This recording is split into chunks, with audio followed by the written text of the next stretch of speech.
Masya Nisa. Allah, Bu Dokter, gimana nih kabarnya? Kita udah melewati beberapa waktu ya, yang kita udah lama gak ketemu nih. Berapa purnama kita tidak Iya, ketemu? sampai ngelewatin lebaran kemarin ya dokter ya. Iya, betul. Masya Allah. Alhamdulillah. Ya. Hari ini sehat, luar biasa. Allahu Akbar. Allahu Akbar. Selalu harus semangat ya dok ya. Insya Allah, insya Allah. Masya Allah, nggak kerasa ya dok ya, kemarin kita sudah melewati bulan Ramadan dan setelah berpuasa kita melewati lebaran yang pastinya Betul. di lebaran itu kita ketemu nih dok sama banyak makanan. Betul. Masya Ya, karena Allah. lebaran kita free puasa. Ya. Betul. Nah, tapi dok, ketika kita udah berpuasa nih dok ya, kita udah menahan diri dari lapar, dari haus, tapi ketika kita ketemu lebaran nih, kadang-kadang kita suka lepas kontrol nih dok. Iya, Yang betul. tadinya mau lihat kue, kita malah makan stopless gitu ya dok ya. Minggu satu, Oh ya, jadi makannya stopless ketambahan gitu ya, stopless. Masya Allah. Nah, dokter, nah kalau misalnya kayak gitu kan pastinya akan berefek buruk nih sama kesehatan ya dok ya. betul, Nah betul. sebenarnya kalau dalam pandangan Islam sendiri itu kayak apa sih dok ya, dalam insya Allah. israf Masya ini? Allah. Ya, sebenarnya kita kembali lagi pendekatan secara Islam bahwa tadi ya sudah disebutkan oleh Zahza bahwa Rasulullah tidak menyukai segala sesuatu yang israf. Israf. Israf itu artinya berlebihan. Berlebihan ya dok ya. Adapun di Quran surat Al-A'raf 31 mengatakan bahwa makanlah dan minumlah tidak berlebih-lebihan. Karena kita tahu sungguhnya Allah tidak menyukai orang yang berlebihan, Syah. Masya Allah. Jadi secukupnya kalau makan itu, kalau sudah kenyang ya sudah, kalau sudah satu macam ya sudah satu macam, dan yang itu seperti itu.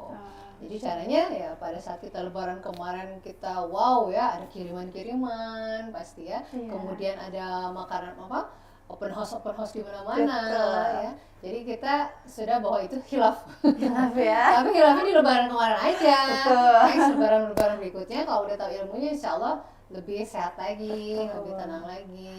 Karena terus terang setelah pasca lebaran itu banyak penyakit-penyakit yang datang pasca lebaran. Oh gitu ya Salah satu dok di ya. klinik, contohnya hiperkolesterol, kemudian darah tinggi, ya, kemudian jantung, ya, jantung koroner, ya biasa jantung koroner, kemudian apalagi yang sekarang lagi datang tiap hari itu hampir ada pasien-pasien dengan kanker ya. Oh kanker ya dok Tumor ya. ganesnya atau tumor jinah karena benjolan seperti itu ya. Ya qadarullah ya, masya Allah ya. Ya jadi seperti itu Sa. Jadi intinya Rasulullah tidak menyukai Sifat ya, berlebih-lebihan iya, ya dok ya. berlebihan namanya israf itu sendiri. Masya Allah. Ya. Jangan sampai nih kita mau lebaran malah jadi lebaran gitu ya dok ya setelah Idul Fitri. Nah sebenarnya nih dok kalau misalnya israf itu kan sifat berlebih-lebihan ya yang tadi jadi banyak muncul penyakit, bisa nggak sih disebabkan karena yang tadinya berpuasa nih kita sedikit makanan terus tiba-tiba langsung banyak menerima asupan makanan gitu dok. Apakah itu juga salah satu penyebabnya? Betul. Intinya kita pada saat lebaran merasa merdeka ya. Yang tadinya kita harus berpuasa kurang lebih 13-14 jam, begitu hari lebaran tidak 13-14 jam ya. Jadi bahkan udah datang ke rumah ini disuguhi lagi Disuguhi kupatnya lagi. dengan santan dan lain-lainnya. Betul. Kemudian berkunjung lagi ke rumah ini dikasih lagi makanan yang lain-lainnya. Akhirnya itu adalah penyakit-penyakit tadi ya pasca lebaran itu muncul. Oh, jadi kita harus punya kontrol ya dok ya atas berat badan kita sendiri. Betul. Dan menjaga berat badan ini bukan hanya untuk tampil cantik, tapi sebenarnya ada anjuran dalam Islam ya dok ya. Insya Allah. Masya Allah. Nah sebenarnya aku mau tanya nih dok, kalau untuk mengukur berat badan ideal itu seperti apa sih dok yang benarnya? Karena kan kalau kita cari informasi itu beda-beda ya dok ya. Nah, kalau dalam segi kedokteran sendiri tuh kayak gimana sih dok? Ya, sebenarnya kalau kedokter banyak ya pendekatan secara apa ilmiah lainnya, pendekatan kedokteran barat. Tapi yang biasanya secara umum aja lah, yang masyarakat lain pun bisa menghitungnya. Kita pakai rumus Broca, yaitu ada untuk pria dan wanita ya. Dimana yang untuk pria cara mengukur berat badan ideal laki-laki yaitu tinggi badan dikurangi 100. Oke. Dikurangi lagi, itu dalam kurung ya, tinggi badan dikurangi 100. Setelah itu dikurangi tinggi badan dikurangi 100 dikali 10%. Terbayang ya? Nah, jadi contohnya misal laki-laki tingginya 170. Tuh. Nah, Dikurangi 100. Kurangi 100 70 kan? Nah, 70 dikurangi dulu 70 disimpan dulu nih. Yang kiri ya. Nah, kita kurangi yang kanan tadi. Ya. Ya, 170 dikurangi 100 berapa? 70 ya, kali 10%-nya. Jadi di 7. Nah, artinya berarti 70 dikurangi 7 gitu ya, Dok? ya, 70 dikurangi 7. Jadi kurang lebih idealnya dengan berat badan. Nah, betul. Berat badan 70 itu idealnya 63. Nah, 63 kg berat badan. Nah, kalau perempuan beda. Perempuan gimana nih? Kalau perempuan karena dia lemaknya lebih banyak, jadi bukannya dikurangi justru. Kalau wanita itu justru ditambahkan. Nah, jadi kayak tadi seperti tadi tinggi badan dikurangi 100, disimpan dulu tuh ya. Nah, kemudian dikurangi yang kanan dulu, tinggi badan dikurangi 100, dikalinya lebih besar 15%. Oh gitu ya, Dok ya. Nah, contoh misalnya, udah dikurangi 15% kan? Nah, kita hitung dulu yang kiri. Anggap bisa perempuan 160 tingginya, dikurangi 100 berarti 60 ya. Nah, disimpan ya yang kiri. Kemudian ditambah yang berarti ditambah yang kanan, tinggi badan tadi 160 dikurangi 160 ya, dikali 15%. Jadi kurang lebih 15% dari berapa tadi? 60 itu kurang lebih berapa?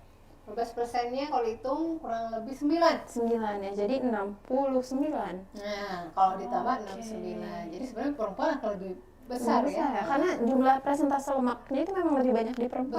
Betul gitu. Ya 69 itu sudah sangat ideal dan maksimal ya. Kalau perempuan tuh tinggi, 60 itu 69 itu maksimal. Tapi di bawahnya itu bisa dikurangi saat tadi kan ditambah 15%.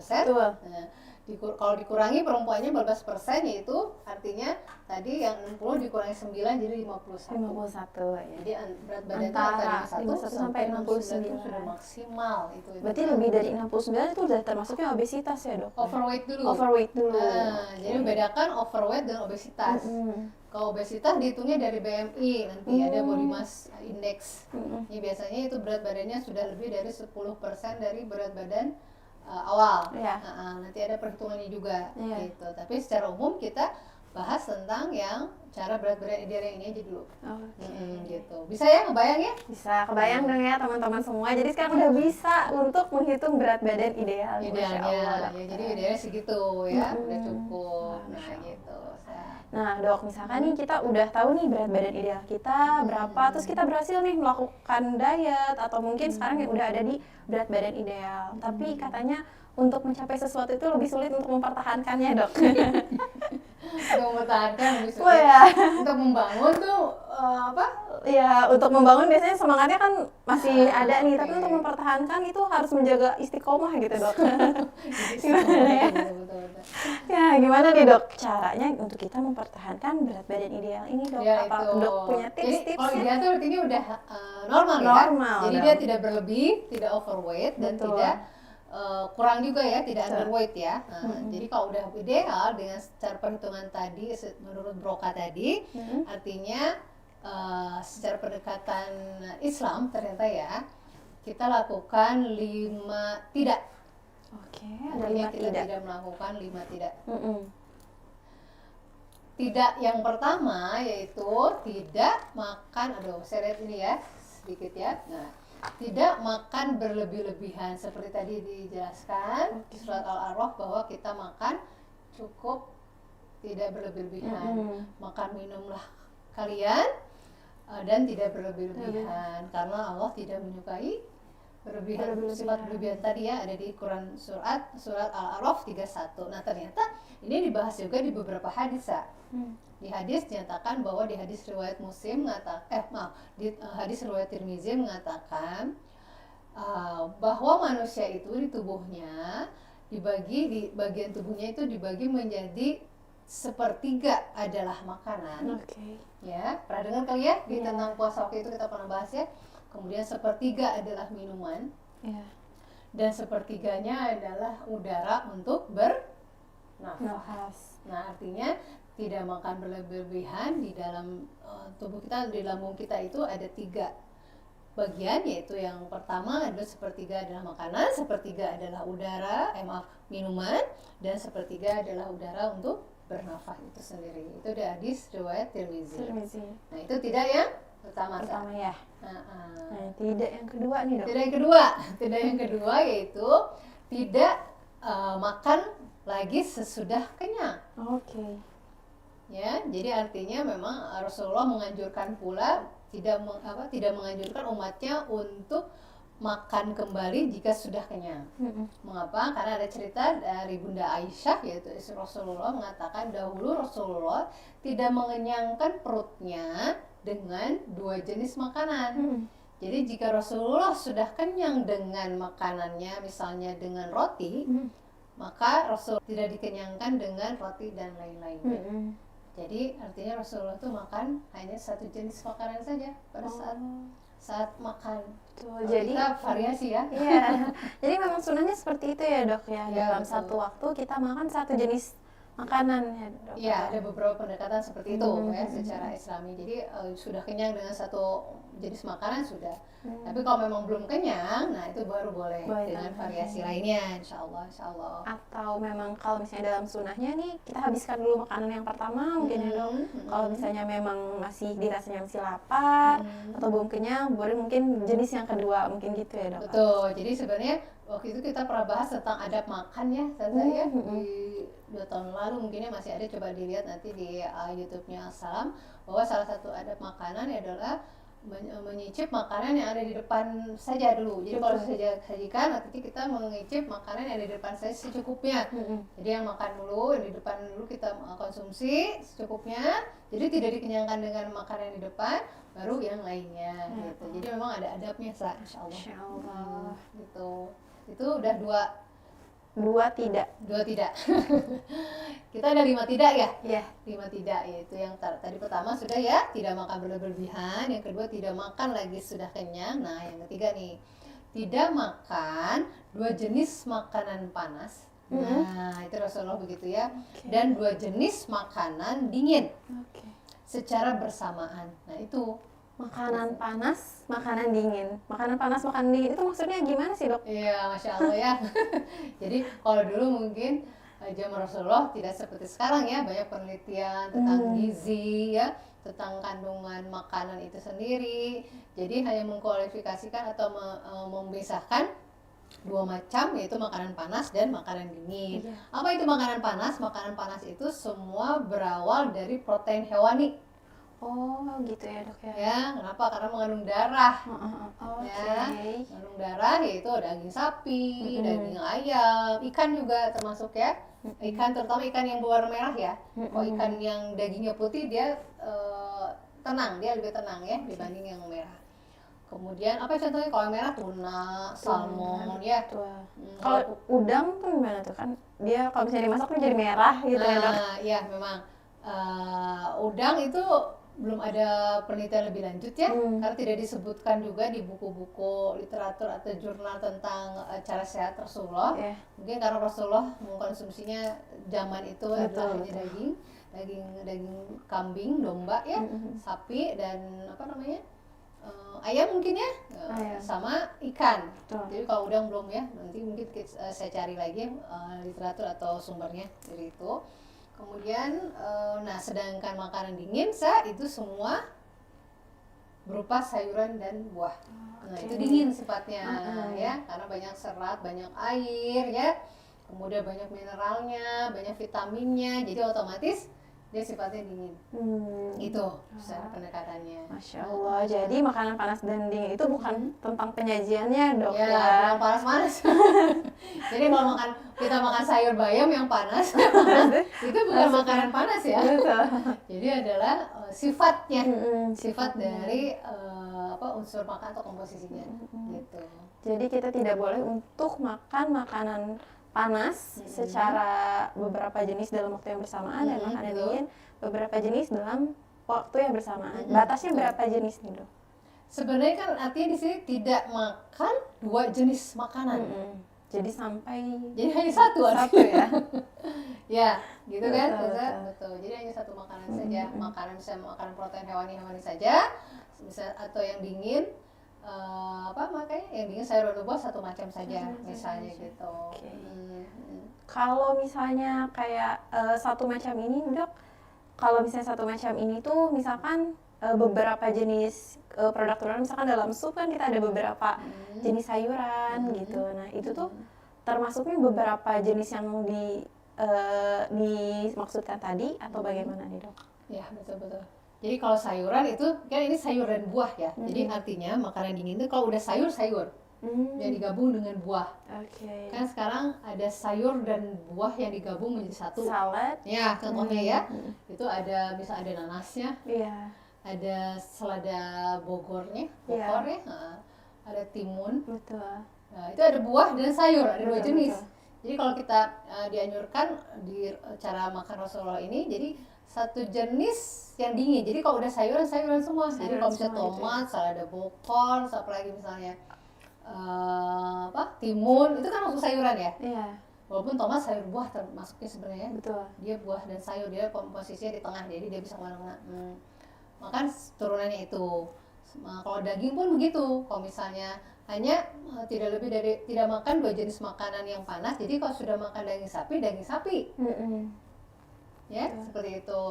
Jadi turunan daging sapi apa turunan daging sapi? Itu satu di bistik, satu di sop. Iya. Jadi misalnya makan satu sop daging sapi, si temennya misalnya gepuk gitu. Betul. Nah itu bisa, kan ada dua sapi. Iya. Itu nggak masalah ya. Nah itu contohnya lah kurang lebihnya. Ya, Masya Allah. Terbayang nggak? Betul. Mudah-mudahan terbayangnya sama sahabat-sahabat. Assalam semua. Ya, jadi memang sunnahnya seperti itu ya Dok ya, Insya Allah, tidak insya Allah. memakan lebih dari 2 ya Dok Ya, tidak lebih dari Tidak dua lebih. jenis makanan panas atau tidak makan lebih dari dua jenis makanan dingin. Ya. Insya Allah. Baik itu dari pendekatan kedokteran barat dan timur apa sama atau berbeda gitu? Ya, Masya Allah. Jadi ternyata kalau pendekatan kedokteran barat ya ada beberapa penelitian mengatakan bahwa kalau kita makan protein lebih dari satu, contohnya kita udah makan daging sapi nih, atau contohnya misalnya ada undangan nih, Zaza ya, undangan kan main course-nya banyak ya, Betul.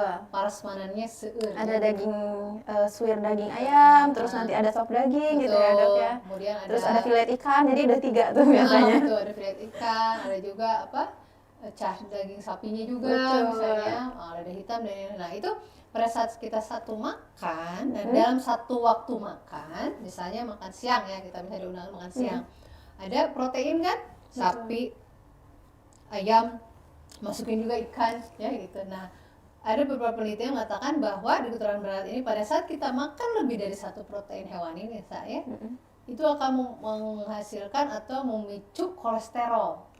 Terutama kolesterol jahat yang disebut LDL. Ya, seperti itu. Dan kalau misalnya dengan tepung yang berlebihan pun, misalnya udah gitu tambah gorengan dan lain-lain, akhirnya trigliserida pun naik, lemak jahatnya gitu. Nah itu yang akhirnya disetujui bahwa makanlah satu protein hewani saja di kedokteran barat pun gitu kurang lebihnya. Jadi dia langsung melonjak gitu ya Dok atau seperti apa nih? Ya, jadi melonjak kolesterolnya karena kolesterol jahat. Jadi kita harus tekankan bahwa kolesterol itu hanya ada di hewan ternak terutama ya. Jadi sebenarnya ikan nggak ada kolesterol, kecuali ikannya digoreng pakai minyak bekas goreng ayam.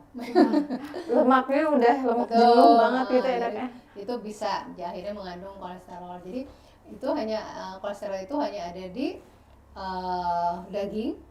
daging sapi, daging ayam dan telur, kuning telurnya ya. Itu terutama, atau telur puyuh dan lain-lain, itu kuning-telurnya tinggi. Ya, otak juga, kemudian udang juga kolesterolnya tinggi. Ya, itu seperti itu. Nah, apalagi kalau makan bersamaan ya, ada tempura, dipakai nasi, tempura pakai beef, pakai ayam, pada saat kita makan sekaligus ya, walaupun di sop, ternyata beberapa penelitian begitu. Ternyata banyak ilmunya ya dalam kita makan, mengikuti sunnah-sunnah makan dan ada makannya sendiri, Masya Allah. Kalau misalnya tadi udah kita bahas mengenai pendekatan dari kedokteran barat nih Dok. Kalau misalnya pendekatan dari kedokteran timur sendiri itu sama? Ya, kalau kedokteran timur seperti TCM ya, traditional Chinese medicine atau akupunktur yang qadarullah didalami, itu ada panas dan dingin juga, jadi menyerupai. Jadi ternyata Rasulullah sudah mengajarkan itu dari jauh-jauh hari sebelum ditemukannya cara pengobatan kedokteran timur, cara ada pengobatan tribun nabawi. Jadi ternyata Rasulullah sudah menerapkan itu dari jauh-jauh hari.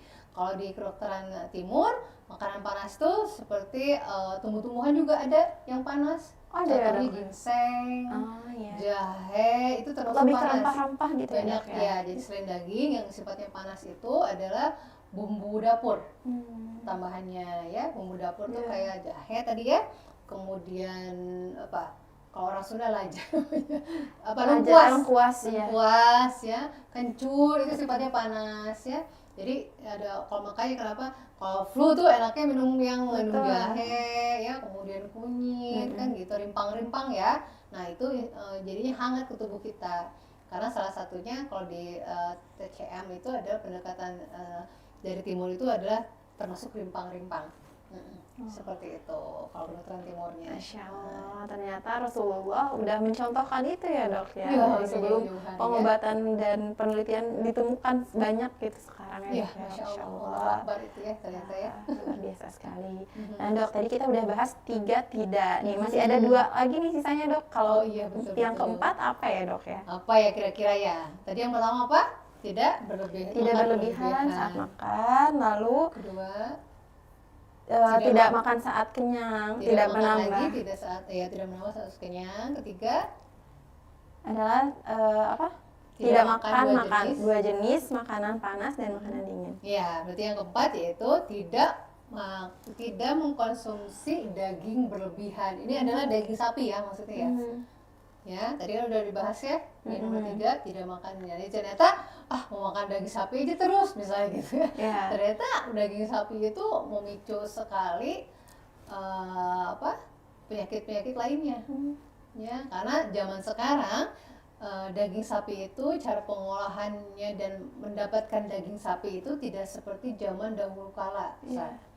Mungkin zaman dahulu sapinya masih merumput, ya. Sekarang di kota-kota rumput sudah susah, betul ya, apalagi di kota-kota besar, ya. Akhirnya sapi ini dibuat agar dagingnya cepat banyak. Kemudian termasuk ayam juga ya, ayam boiler juga dibikin dagingnya banyak dan belum waktunya dia disembelih, termasuk sapi digunakanlah makanan-makanan untuk hormonal ya, sifatnya hormonal untuk menaikkan si massa dari dagingnya itu, massa dari lemaknya sapi dan ayam itu sendiri. Artinya tidak berlebihan makan daging itu sendiri.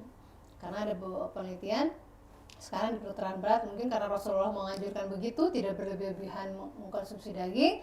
Setelah diteliti di Amerika Institute of Cancer Research dan di World Cancer Research Fund mengatakan bahwa mereka yang mengkonsumsi 100 gram daging daging merah ya per hari itu akan meningkatkan 17% angka kejadian untuk kanker. Apalagi mereka mengkonsumsi daging olahan. Nih, daging olahan apa aja, Kak? Kayak sosis, cornet, nugget, baso. Ya. Nah, itu ternyata mengkonsumsi seperti itu di penelitian ini mengatakan bahwa sampai bisa meningkatkan 36%, Sa. Luar biasa sekali ya, Dok ya. Meningkatkan terjadinya kanker itu sendiri ya, kanker itu sendiri. Dan ternyata dampaknya pun tidak hanya kanker, ternyata kanker itu udah paling pol ya. Jadi pertama mungkin ada penyakit tekanan darah tinggi dulu, kemudian ada penyakit jantung koroner, salah satu penyebabnya dari makanan daging yang berlebihan. Kemudian apalagi setelah itu ada riwayat batu empedu seperti itu karena kurangnya minum dan daging terus-terusan kan. Selain itu apalagi tuh ada artritis, radang sendi, ya. Bisa di lutut atau di sendi-sendi lainnya juga. Kalau radang sendi itu disebabkan oleh banyaknya makan daging juga bisa ya, Dok? Ya, karena olahan.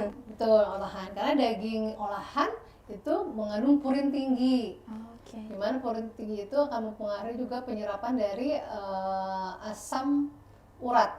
Purin itu penyerapan asam urat itu adalah salah satu tanda asam urat ya, gitu. Nah, artinya harus dikurangi juga konsumsi daging. Kemudian apalagi bisa mengakibatkan kelelahan ginjal, ya penyakit ginjal. Aduh, Masya Allah sekali daging.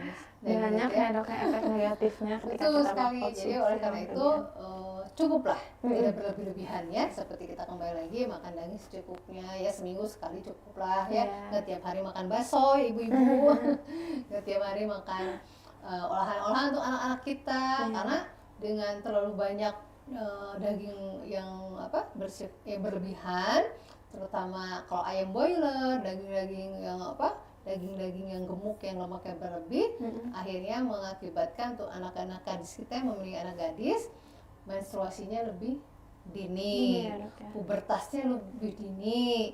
Yang mungkin zaman-zaman dokter dulu menstruasinya usia 15-16 tahun, bergeser sekarang ya, bergeser ke 12 tahun. Dah sekarang sudah ditemukan kelas 2 SD 7 dan 8 tahun sudah menstruasi ya, karena ya makanan-makanan yang mengandung olahan gitu ya. Dan alami soal ya. Dan ketika udah menstruasi dini malah nanti menyebabkan terhentinya pertumbuhan tinggi badan ya, Dok ya? Betul sekali. Tinggi badan gitu tinggi badan karena kekurangan vitamin D ya, bisa juga karena kalsium juga yang kurang ya. Karena otomatis kalau udah pubertas, ada tubuh kita fokus ke bagian-bagian pubertas ya, bagian-bagian kewanitaannya, ke bagian-bagian kepriaannya gitu, fokus pembentukannya di situ. Akhirnya untuk untuk tinggi badan itu lebih menghambat. Ya gitu. Nah, berarti itu adalah efek buruknya, Dok ya, dari makan daging berlebihan, terutama daging merah dan daging olahan. Betul sekali. Udah 4 tidak ya? Udah ada 4 tidak, dan selanjutnya adalah 5 tidak. Yang kelima apa nih, Dok? 5 yang tidak apa nih kira-kira? Apa ya? Kayaknya makanan haram belum disebut ini tadi. Oh iya betul, ya itu yang utama ya. Jadi tidak memilih makanan haram dan buruk terutama ya, pastinya karena Rasulullah melarang, dan tidak Rasulullah aja, bahkan di dalam Al-Quran itu menjelaskan bahwa Allah memerintahkan makanan haram. Apa sih makanan haram? Contohnya kita haram. Babi ya, terutama daging babi ya. Terus bangkai pastinya kan gitu boleh. Terus yang hidup di 2 alam ya, Dok ya. 2 alam, betul sekali, itu juga sama. Terus mata ya. Walaupun ada beberapa yang sahih dan ada yang dhaif. Yang penting yang paling banyak sekali kemudaratannya adalah daging 2B. Daging babi ya, karena ternyata Masya Allah, qadarullah, auzubillah min dzalik, di daging sapi ini dagingnya sulit dicerna. Pertama betul, dia mengandung cacing pita ya, Masya Allah ya. Kemudian dia adalah salah satu binatang yang kotor, jorok, karena dia makan kotoran. Ya, seperti itu. Udah makan kotoran dan masuk ke tubuhnya ya, jadilah tidak baik juga kepada kita ya. Seperti itu, dan menularkan penyakit, dia sebagai penular penyakit. Jadi otomatis tidak makan makanan yang haram. Udah pasti ya, Dok ya, karena itu sudah tertulis dalam Al-Quran dan aturan kita sebagai seorang muslim ya, Dok. Betul sekali ya. Tapi tadi aku penasaran nih sama tidak makan makanan yang buruk. Makanan yang buruk itu kayak gimana sih, Dok? Makanan buruk seperti apa ya? Betul, intinya Rasulullah itu mengajarkan kita untuk makan makanan yang baik. Apa artinya makanan baik itu? Makanan baik adalah makanan yang mengandung manfaat banyak untuk tubuh. Nah, sebaliknya, jadi kalau buruk apa sih? Bermanfaat tidak? Yang tidak bermanfaat dong pasti. Pastinya tidak bermanfaat. Apa contohnya? Yang satu, diolah berkali-kali, akhirnya nutrisinya hilang ya. Kedua, makanan-makanan junk food. Ya, junk food itu apa? Cireng, oke, itu junk food ya. Iya, kan ada gizinya gitu ya, Dok ya. Cireng seperti seblak, itu. gitu ya. Seblak itu nggak ada gizinya ya. Seperti yang ada, kalorinya tinggi, gulanya juga tinggi, penyedap rasanya juga tinggi ya. Jadi kalau memang aduh masih tergoda dengan seblak, bikin sendiri misalnya boleh, tapi masukkan si sayurnya, masukkan telurnya masukkan, tidak pakai micin ya, hanya garam dan gula secukupnya, rempah-rempah gitu ya, Dok ya. Ada proteinnya juga masuk dengan yang lain, misalnya mau masukkan dagingnya, daging ayam boleh, telur udah masuk ya tadi ya, seperti itu. Kemudian apalagi junk food udah ya, fast food berarti makanan cepat saji. Ya, chicken yang ya begitulah ya, makan cepat saji, termasuk yang sekarang yang kita memilih tidak memilih Zionis ya, otomatis yang berawal dari sana itu semua rata-rata adalah fast food ya, sama junk food ya. Itu makanan-makanan buruk yang tidak ada nutrisinya dan tidak ada manfaatnya untuk tubuh. Ya saya, jadi kita sudah bahas 5 5 tidak, dan pastinya kita harus menghindari 5 tidak ini ya dok ya. Insya Allah. Wah, tadi udah kita bahas nih mengenai 5 tidak, dan selanjutnya kita membahas nih tentang 7 ya. 7 nya yang belum dibahas nih dok. Betul. Apa aja ya 7 ya? Apa ya? Jadi ada 7 langkah yang perlu kita lakukan untuk menjaga berat badan kita. Ideal. Berat badan yang ideal. Ada 7 ya? Iya. 7 apa ya? 7 apa aja nih? 1, niatkan dengan sungguh-sungguh. Jadi semua itu berawal dari hati ya. Karena hati kita ini terdiri dari gumpalan darah, di mana segumpal darah ini pada saat segumpal darah ini baik, maka seluruh jasad baik. Ingat ya, di hadis riwayat Muslim, sebaliknya pada saat segumpal darah ini buruk, maka seluruh jasad buruk. Apakah itu? Itu adalah hati. Makanya jangan main-main dengan hati. Nomor 1 adalah niatkan dari hati secara sungguh-sungguh bahwa saya ingin menjaga berat badan ideal untuk sehat dalam takwa, contohnya gitu. Beribadah ya. Jadi jangan berpikir saya pengen langsing gitu ya, tapi niatkan saya ingin sehat atau langsing agar ibadahnya lebih rajin lagi, sujudnya lebih lama lagi, ya, tahajudnya berdiri lebih lama lagi. Niatkan begitu semua karena Allah. Insya Allah kita mendapatkan berat badan yang ideal itu. Dan berkahnya pasti ya dok ya. Jadi kita apapun hidup semata-mata karena ridha Allah ya. Jadi insya Allah dengan ridha Allah dimudahkan semuanya. Termasuk kita dengan niat kita bersungguh-sungguh untuk mencapai berat badan yang ideal dalam takwa. Masya Allah. Kedua tadi kembali lagi, niatkan sungguh-sungguh. Kedua, tadi memilih makanan yang tadi kan tidak memilih makanan haram nih. Iya. Dan buruk. Artinya kebalikannya. Untuk memilih makanan halal dan baik. Ya, halal dan thayyib. halal thayyib ya, insyaallah ya. Gitu.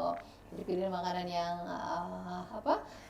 halal dan baik, terutama yang dianjurkan Rasulullah tadi ya, sudah kita bahas sedikit-sedikit ya. Kemudian yang ketiga, menata kembali 3P-nya masih ingat nggak 3P apa ya 3P? Bisa kita dawangkan terus ya 3P. Pola pikir ya dok. Oke, pertama menata kembali 3P. 1 pola pikir. Pola pikir. Kedua pola makan. Dan yang ketiga adalah pola hidup ya, bagaimana menatanya pola pikir? Pola pikir tetap husnuzon sama Allah. Pikirkan makanan yang sehat, bukan yang enak. Karena belum tentu makanan enak sehat. Tapi insya Allah makanan sehat pasti menyehatkan. Ya, gitu. Kemudian yang kedua, pola makan dianjurkan secara pola makan Rasulullah tadi ya, kurang lebih yang tadi kita 5 tidak itu ya. Kemudian pola makan lainnya apa? Lakukan untuk jadi gini, kalau untuk yang mereka pola makan mereka yang ingin mencapai berat badan normal dari yang rendah, dari yang kurus ya, dari yang underweight, itu harus perbanyak makan karbohidrat. Ya, karbohidratnya tidak hanya karbohidrat simplex. Karbohidrat simplex itu seperti tepung-tepungan, tapi carilah karbohidrat yang kompleks. Itu apa contohnya, Sa? Nasi merah ya. Nasi hitam katanya sekarang lebih sehat lagi. Gitu. Kemudian tambah lagi kentang misalnya. Perbanyak itunya di setiap makan ya. Kemudian karena kalau karbohidrat simplex atau yang mudah dicerna oleh tubuh, dia akan cepat naik gula darah. Tapi kalau karbohidrat kompleks itu akan lambat naik gula darahnya ya. Jadi seperti itu. Sebaliknya kalau berat badan berlebihan, sudah obesitas, artinya perbanyak tadi sayur dan buah ya. Kurangi karbohidrat. Sebalikannya sama underweight, kurangi karbohidrat, perbanyak protein. Protein bisa dipilih antara protein hewani dan nabati. Memang dianjurkan protein nabati karena hewani tadi ya, kalau berlebihan pun akan berdampak kepada keluhan atau penyakit barunya. Ya. Itu dari pola makan. Ya. Kemudian tadi apa? Pola pikir, pola makan dan pola hidup. Pola hidup apa aja nih, Sa? Pernah dibahas kita waktu itu? Olahraga ya pastinya, Dok ya. Gerak badan. Jadi kalau sudah sholat subuh tidak tidur Tidak lagi. tidur. Tapi Kita bergerak. juga. Betul, karena Rasulullah paling menyukai mereka mukmin yang kuat, yaitu bergerak pada saat pagi hari. Ya. Masya Allah. Itu adalah olahraga atau bergerak di pagi hari. Kemudian apalagi pola hidup kita? Tidur yang cukup pastinya. Pola tidur yang cukup ya, terutama kita cari kondisi tidur yang deep sleep. Deep sleep itu paling baik dilakukan di antara pukul 22 sampai jam 3 dini hari. Ya, kenapa? Karena di situ ada hormon yang dikeluarkan, hormon melatonin dan growth hormon untuk pertumbuhan dan penyembuhan, itu dikeluarkannya pukul tadi 22 sampai jam 3. Ya, jadi di situ usahakan deep sleep. Jadi nggak usah 8 jam ya tidurnya. Yang penting deep sleepnya terpenuhi gitu ya, Dok. Betul, kurang lebih 5 jam ya. Berarti ya dari jam 10 sampai jam 3 kurang lebih 5 jam, tapi deep sleep. Jangan sampai kita kebalik ya, Dok ya. Kita penuhin 8 jam tapi tidurnya pagi-pagi sampai sampai gak sholat gitu ya, Dok ya. Gak sholat, karena otomatis tidur malam tidak akan pernah tergantikan tidur siang. Jadi karena hormon tadi ya, melatonin itu keluar, dia hanya keluarnya di malam hari. Masya Allah. Juga itu dari tadi menata 3P. Menatap 3P. Kemudian jelas ya, yang dari poin ketiganya menata 3P. Selanjutnya nih, poin yang keempat nih, Dok. Langkah selanjutnya untuk mendapat atau menjaga berat badan ideal yaitu alihkan perhatian kita dengan banyak kegiatan, Sa. Banyak kegiatan ya, Dok ya. Betul. Jadi kalau kegiatan kita hanya mager aja di rumah, dan makanan semua perasa enak semua gitu ya. Kemudian otomatis kita alihkan kegiatan yang lebih manfaat. Ya, jadi harus punya yang kelimanya langsung kita bikin buat rutinitas baru. Ya, jadi kita harus ditulis misalnya. Saya makan terakhir misalnya jam 6 maghrib nih, Sa. Ya. Saya berusaha untuk 12 jam sampai 14 jam baru mengisi kalori lagi. Memang dianjurkan begitu ya. Kemudian artinya kalau jam 6 terakhir makan, saya makan lagi jam 8 pagi yang berkalori. Nah, jadi cukup hanya minum saja yang masuk. Nah, jadi bikin rutinitas atau aturan yang baru seperti itu. Kemudian jam 8 pagi sudah makan, artinya 4 jam setelahnya perut harus dikosongkan. Setelah sarapan itu, misalnya jam 8 pagi. Artinya selama 4 jam dikosongkan, kita ketemu lagi 4 jam setelah jam 8 adalah jam 12. Nah, jadi pas isoma ya, istirahat, sholat dan makan, boleh diisi lagi perutnya. Jadi nggak terus-terusan dimakan terus makanan, tapi ada jadwalnya. Jadi harus membuat aturan baru atau rutinitas baru. Ya, dari 0 kalori pokoknya ada. Nah, dari 0 kalori, bagaimana menambahkan kalori lagi di jam-jamnya kapan ya. Ya buat rutinitas baru. Terus bikin lagi misalnya dalam seminggu itu kita harus bergerak aktif atau olahraga gerak tubuh minimal 150 menit per minggu. Ya. Artinya kalau misalnya seminggu ini karena tiap hari harus masuk kerja, ada waktunya seminggunya 3 kali. Jadi sekali berjalan atau bergerak 50 menit.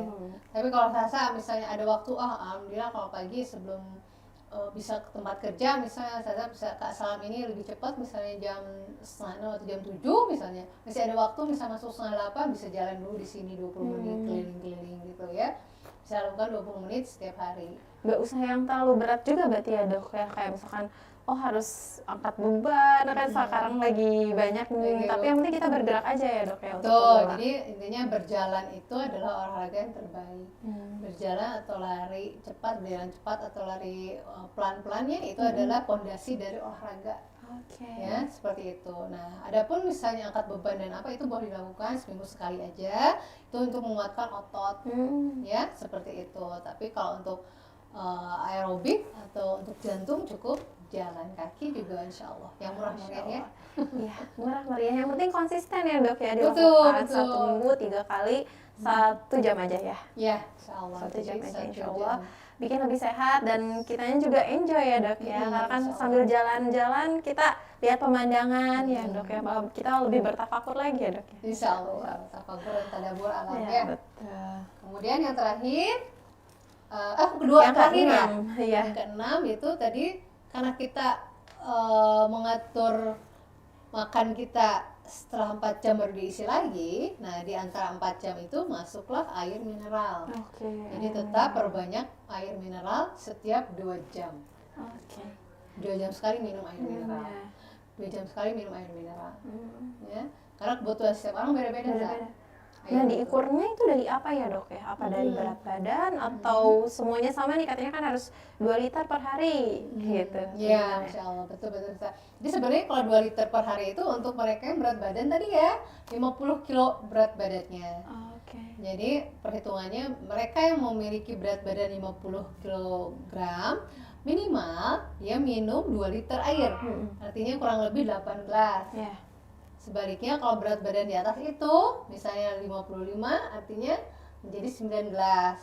Oh, gitu ya, Dok. 60 kilo berarti 10 gelas. Itu lebih banyak lagi ya, Dok. Betul. Jadi semakin berat badan itu tinggi, maka semakin banyaklah air mineral yang harus dikonsumsi. Karena dia semua jaringan akan membutuhkan air, semua otot dan organ pun membutuhkan air. Makanya diperlukan air sesuai dengan berat badannya. Nah, insya Allah. Jadi kalau 70 kilo kurang lebih berat badannya berapa? Kalau berat badannya 70 kilo, airnya kurang lebih 10 gelas kali ya, Dok. 12 jadinya. 12 ya. Nah, kalau 60 kan tadi 10 ya. Kalau 70 berat badannya kurang lebih 12 gelas. Ya, insya Allah.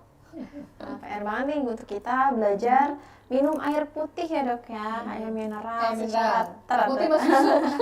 Air mineral ya, Dok ya. Air Air mineral secara teratur nih, Dok. Lalu yang terakhir apa nih, Dok? Nah, ini kunci dari mempertahankan berat badan ideal adalah makanlah dengan perlahan. Oke. Khusyuk dan dalam keadaan sadar kita makan, ya.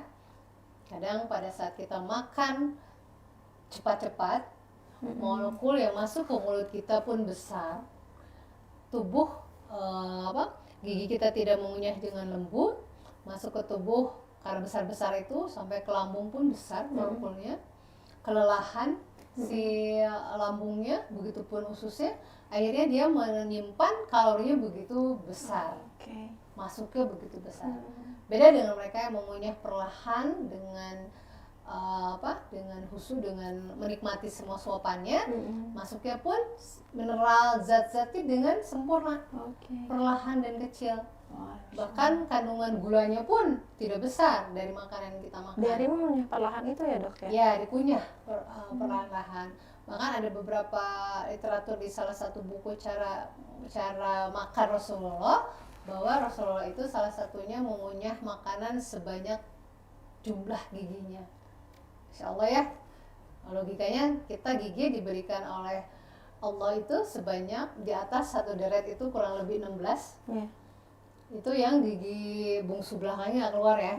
Kalau gigi bungsu keluar semua itu kurang lebih ada 18. Kita anggap 16 atas 16 bawah. Artinya jumlahin 16 atas dan 16 bawah adalah 32 ya, Dok? 32 kunyah. Coba Insya Allah ya. Jadi makanlah perlahan, bukan makannya perlahan di mood ya, beda ya. Jadi kalau anak-anak ayo dikunyah gitu, bukan di mood gitu. Jadi dikunyah semua giginya biar merasakan ya, merasakan mengunyah makanan itu. Kemudian baru kita telan perlahan. Insya Allah. Jadi untuk makan sendiri kita harus mindful ya, Dok ya? Betul, namanya itu mindful eating. Jadi betul-betul makan dalam keadaan tenang, sadar, Insya Allah berat badan pun ideal. Masya Allah. Ya, pas banget. Tadi nih, Dok, kita kan membahas nih tentang rutinitas juga nih, Dok, untuk menu makanan sendiri. Kalau menu makanan sendiri nih, pagi-pagi apa nih, Dok, bagusnya, lalu makan siang apa, dan makan malam apa nih, Dok? Masya Allah. Pertanyaan yang luar biasa. Jadi sebenarnya kita itu mempunyai bioritme tubuh kita sesuai dengan organnya. Ya, memang di pagi hari di jam 5 sampai jam 7 itu adalah jamnya usus besar. Nah, makanya oleh karena itu baiknya di pagi hari itu pada saat proses pembuangan atau kita sering pengen buang air besar ya, di pagi hari itu jangan mengkonsumsi makanan-makanan yang terlalu berat, ya, gitu. Kemudian apa contohnya misalnya nasi lengkap dan lain-lain, itu baiknya tidak mengkonsumsi jam segitu. Pagi hari ya dok ya. Jadi pada saat detox di pagi hari, misalnya jam 5 sampai jam 7 itu konsumsilah makanan yang membantu proses pembuangan, ya. Misalnya boleh mengkonsumsi susu, ada laktosanya, mempercepat pencernaan untuk bekerja, atau misalnya mau yogurt boleh, atau misalnya serat dan sayur dan buah juga boleh di pagi hari. Sakit perut, itu mitos ya sebenarnya. Sakit perut justru bagus, artinya proses pembuangannya usus besar atau kerjanya usus besar lebih baik lagi. Ya. Nah sekarang jam lambung jam berapa? Nah setelah usus besar jam lambung jam 7 sampai jam 9. Nah baiknya memang makanan jam segini adalah makanan makanan yang penuh dengan lebih padat lah ya. Lebih padat itu. Boleh mau konsumsi nasi kalau biasa sarapan boleh, dengan protein lengkapnya sudah boleh. Dari jam 7 sampai jam 9 itu. Gitu. Kemudian jadi pagi boleh nasi, kalau memang tidak nasi boleh juga hanya protein saja. Memang dianjurkan kalau memang berat badan sudah berlebih, pagi hari hanya mengkonsumsi protein saja. Ya, proteinnya bisa dari telur, dari tahu tempe, ya. Atau misalnya dari dada ayam saja, boleh seperti itu. Kemudian nanti setelah itu dijeda kurang lebih 2, 3 atau 4 jam baru makan buah. Ya. Buah-buahan diberi banyak di jam 10 misalnya, nanti baru makan lagi. Jadi buah-buahan selalu dikonsumsi sebelum makan besar ya saya. Ya, jadi makan buah-buahan, setelah makan buah-buahan langsung makan makanan utama. Ya, baru dijeda 2 jam, bisa makan buah jam 10, makan besarnya jam 12 siang. Gitu contohnya. Tetap urutannya harus ada sayuran dulu, seratnya dulu, kemudian sop atau buah-buahan ya, udah buah-buahan sayuran. Setelah sayuran baru makanan lengkap, nasi dengan lauk pauknya, baru penutup boleh. Nah setelah itu udah istirahat tuh, makan kurang lebih jam 12 sampai jam 1 kita isomai, istirahat makan dan sholat. Di jam 1 anggap selesai, baru istirahat lagi tuh 4 jam. Betul. Sampai nanti ketemu makan sore dok. Sore, jadi kita makan sore lebih baik daripada makan malam ya. Betul. Usahakan sebelum, ada beberapa juga jurnal dan literatur dan beberapa hadis bahwa menurut Rasulullah pada saat sudah terbenam matahari berhentilah kita makan. Jadi bagusnya sebelum maghrib. Ya, maghrib tuh betul-betul mau turun kan. Nah, jadi kalau sudah malam lebih baik tidak. Karena di beberapa pendekatan pada saat makan malam itu kurang baik untuk metabolisme. Dan di pendekatan kedokteran timur bahwa di atas jam 8 malam itu adalah udah jam-jamnya kantong empedu, hati untuk istirahat gitu ya. Nah pada saat di atas jam 8 malam itu kantong kita masih makan, otomatis kantong empedunya lelah. Livernya juga akhirnya adanya tadi ya batu empedu, kemudian adanya fatty liver, ada kelelahan di livernya, dan SBOT SPT itu sangat bersinambungan ya dok ya, dan malah menjadikan penyakit-penyakit yang tadi kita disebutkan di awal ya dok ya, ketika rutinitas makan kita tidak baik, menu makan kita tidak baik, dan pastinya ketika israf atau berlebih-lebihan itu kita malah hadirkan gitu saat kita makan ya dok ya. Dan tidak menjadi berat badan ideal. Masya Allah sekali pembahasan kita hari ini ya dok ya. Semoga pembahasan kita hari ini nih untuk kedepannya bisa jadi pengingat ya dok ya, untuk kita harus menjaga berat badan kita. Insya Allah, amin, amin, amin. Bukan hanya untuk kecantikan ya dok ya menjaga berat badan, tapi diniatkan karena Allah adalah untuk beribadah ya Allah. Insya Allah ya, niatkan sehat dalam takwa dan ibadah ya.